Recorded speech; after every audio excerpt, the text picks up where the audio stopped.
Depression का मनोविज्ञान। आजकल की भागदौड़ भरी जिंदगी में हर चौथा आदमी डिप्रेशन का शिकार होता जा रहा है।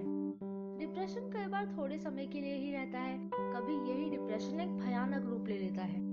कोई इंसान डिप्रेशन से संबंधी बीमारी से पीड़ित होता है तो कई बार ये उस इंसान के रोजमर्रा की जिंदगी को और उसके कामकाज में बाधा डालता है या उस इंसान के परिवार वालों के दुखों का कारण बन जाता है।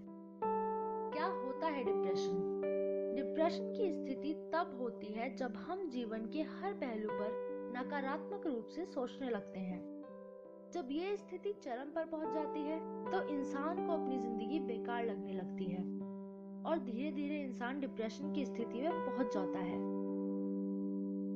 चिंता और तनाव के कारण शरीर में कई हार्मोन्स का लेवल बढ़ जाता है, जिनमें एड्रेनलिन और कॉर्टिसोल प्रमुख हैं।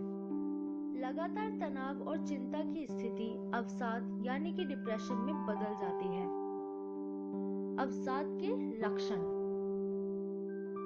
निरंतर चिंता करना, स्वास्थ्य के विषय में चिंता करना, नकारात्मक विचार आना, भ्रामक विचार, काम में मन न लगना, स्वभाव चिड़चिड़ा होना, छोटी छोटी बातों पर गुस्सा आना, भ्रम करना, मनः स्थिति में बदलाव, पागलों जैसा बर्ताव करना, अकेला रहना, बुरे सपने आना, खुश ना रहना, स्ट्रेस लेना, कम बोलना, डर लगना।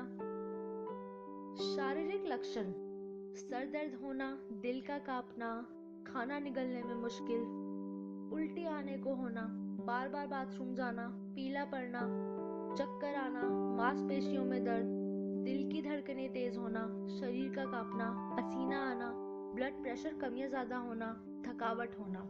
ये कुछ मनोवैज्ञानिक और शारीरिक लक्षण हैं जिससे आप पता लगा सकते हैं कि किसी व्यक्ति को डिप्रेशन है या नहीं।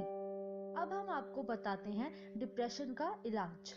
डिप्रेशन के समय इंसान को लगता है कि उसकी जिंदगी में कुछ भी नहीं बदलने वाला और वो इंसान अपनी हार मान लेता है। तो आइए जानते हैं कि कैसे आप नकारात्मक विचारों से छुटकारा पाकर डिप्रेशन को कम कर सकते हैं। मामले से ध्यान हटाएं। इस योजना या रणनीति में व्यक्ति उस स्थिति या समस्या से अपना ध्यान हटा लेता है और खुद को दूसरे काम में बिजी रखने की कोशिश करता है। उस समस्या के बारे में सोचना भी छोड़ देता है, जिससे व्यक्ति को शांति मिलती है। डिप्रेशन की वजह जानें। अगर आप डिप्रेशन का समाधान निकालना चाहते हैं तो डिप्रेशन की वजह को जानने की कोशिश करें। इसके बाद इसे कहीं लिख सकते हैं। फिर सोचें कि इस प्रॉब्लम का क्या सॉल्यूशन हो सकता है। अगर पॉसिबल हो तो उस पर जल्द से जल्द अमल करना शुरू कर दें। फ्यूचर की टेंशन ना लें। कल क्या होगा परेशानियों को बढ़ावा देता है, इसलिए हमेशा आज में जिएं, क्योंकि प्रेजेंट ही रियलिटी है और उसे बेहतर करने की कोशिश करते रहें। ऐसा करने से आपका फ्यूचर अपने आप ठीक हो जाएगा। हमारा हर दिन और हर पल हमें कुछ न कुछ नई बातें सिखाता है और परेशानियों और दिक्कतों से लड़ना सिखाता है। चीखना।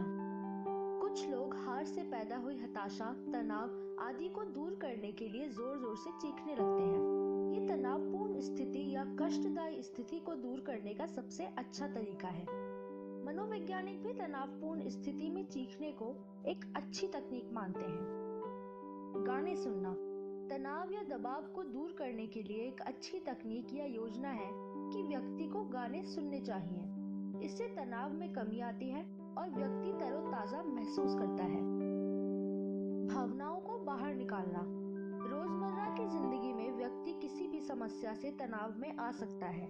ऐसे में ये तरीका या युक्ति बहुत काम आती है कि व्यक्ति अपनी समस्याओं को दूसरे लोगों जैसे दोस्त, भाई, बहन आदि के साथ बांटता या साझा करता हो, तो इससे उसका मन हल्का हो जाता है और तनाव कम हो जाता है, क्योंकि उसके मन में पैदा हुई भावनाएं निकल जाती हैं। नशीली चीजों का सेवन ना करें। अक्सर तनाव को कम करने के लिए व्यक्ति शराब, ड्रग्स, सिगरेट आदि का सहारा लेते हैं, जिससे कुछ टाइम के लिए तो वो उस स्थिति से दूर हो जाते हैं, लेकिन धीरे धीरे वो एक गंभीर लत बन जाती है जो एक नए तनाव को पैदा करती है। इसलिए इंसान को इससे दूर ही रहना चाहिए। प्राणायाम से दूर कीजिए डिप्रेशन। अगर आप टेंशन और डिप्रेशन से मुक्त होना चाहते हैं तो रोज प्राणायाम करें। इस योग से टेंशन, स्ट्रेस और डिप्रेशन कम होता है और बुद्धि तेज होती है। हंसने की कला सीखें। हंसने से स्ट्रेस का स्तर कम होता है और हमारी मांसपेशियों को आराम मिलता है। इससे फील गुड फैक्टर बढ़ता है और एंडोर्फिन हार्मोन्स की मात्रा बढ़ती है और इससे हम रिलैक्स महसूस करते हैं। अकेलेपन से छुटकारा पाएं।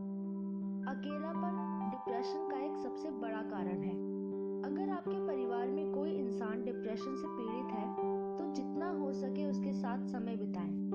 ज्यादा डिप्रेशन में अक्सर लोगों को आत्महत्या का विचार सबसे पहले आता है, इसलिए जितना हो सके उस इंसान के साथ समय बिताएं। इसके साथ ही बहुत से एनजीओ हैं जो डिप्रेशन से जूझ रहे लोगों की मदद करते हैं। आप उन्हें फोन कर कर अपनी प्रॉब्लम्स का सॉल्यूशन जान सकते हैं।